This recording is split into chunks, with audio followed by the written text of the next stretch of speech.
Hello दोस्तों। तो आज आप काफ़ी ट्रेंडिंग टॉपिक सुन रहे होंगे स्कैम के बारे में। वैसे तो स्कैम बहुत तरीके के होते हैं, पर आजकल बहुत सारे फाइनेंशियल स्कैम, बहुत सारे ऐसे स्कैम्स जो आपको फाइनेंशियली इम्पैक्ट कर रहे हैं। यहाँ पर ये जानना बहुत ज़रूरी हो गया है कि ये किस तरह के स्कैम्स हैं और कैसे हम अपने आप को इतना अवेयर रखें कि इन सारी चीज़ों में ट्रैप ना हो, ना फंसे। पर आपको मालूम है कि बहुत सारे लोगों को इस तरह की ट्रेनिंग दी जाती है कि वो आपको कुछ चीज़ें बेचें, चाहे वो आपके लिए यूज़फुल है, चाहे नहीं है। पर जब आप उसे खरीदते हैं, उसके बाद आपको मालूम चलता है कि वो आई एम ट्रैप्ड, मुझे तो बेवकूफ़ बना दिया गया। पर क्या ये एक क्राइम है? गाइस, मुझे तो नहीं लगता ये क्राइम है।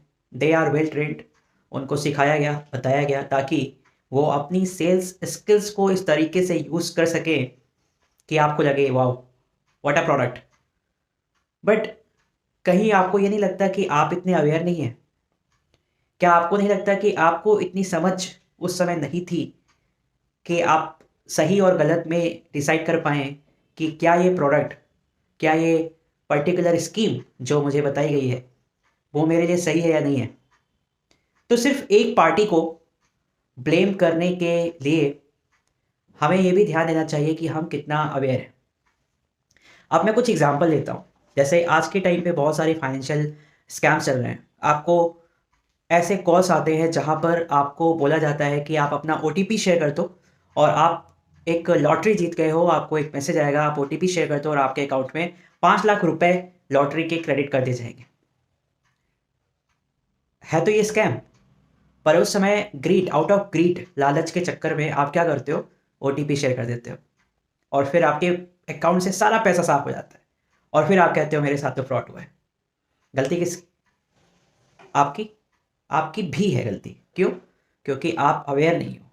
दूसरा एग्ज़ाम्पल, आपको किसी सेल्समैन ने एक इंश्योरेंस स्कीम बेची, ये बता के कि आप 10 साल तक इसमें 50,000 रुपए दो और 15वें साल पे आपको इतना अमाउंट, इतना रिटर्न मिल जाएगा। और उसने बहुत बड़े-बड़े सपने आपको बताए, पर उसने चीज़ सही बताई पर गलत तरीके से बताई। गलती किसकी? आपकी भी। उसकी तो है ही, क्योंकि उसने चीज़ों को मोल्ड करके बताया। पर आपने कितने ध्यान से सुना? आपने कितने अटेंशन से उसको सुना और ध्यान दिया? आप अवेयर हो इससे? तीसरा एग्ज़ाम्पल, आपके किसी फ्रेंड ने आपको कॉल किया और आपके फ्रेंड का नाम लेके उसने बोला कि उसे पैसों की ज़रूरत है, तुरंत गूगल पे कर दे। आप आउट ऑफ काइंडनेस आप उसका नंबर लेके तुरंत यूपीआई कर देते हो। देन यू रियलाइज़ आपके साथ फ्रॉड हो गया। गलती किसकी? आपकी भी गलती। और ऐसे बहुत सारे एग्ज़ाम्पल्स हैं जिसको हमने नाम दिया है स्कैम का, पर हम इतना अवेयर नहीं हैं कि उसको आइडेंटिफ़ाई करें कि वो स्कैम है या हमारा बेनिफिट। सो बहुत सारे लोग, चाहे वो सेल्समैन हो, चाहे मोटिवेशनल स्पीकर हो, कोई सा भी बंदा हो, आपको बहुत सारे ज्ञान देंगे, बहुत सारे चीज़ें बताएँगे। Maybe out of rivalry, out of conspiracy लोग आपको ये एजुकेशन दें, but my motive for you all, scam आजकल बहुत तरीके के, cyber scam, financial scam, course scam, lot of things are there.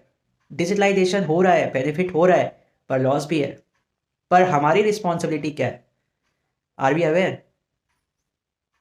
क्या हम सही और गलत डिसाइड कर पा रहे हैं जब भी हमें कोई डिजिटल प्रोडक्ट सेल किया जाता है? हमें कितना पता है?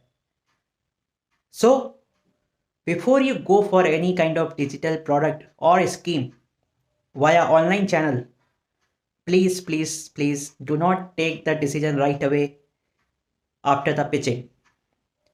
Take your time, maybe for a day or end of the day, and then you go back. Your senses will tell you whether you are doing wrong or right. So that is all my motive to you all. Out of the trending context, what is a scam?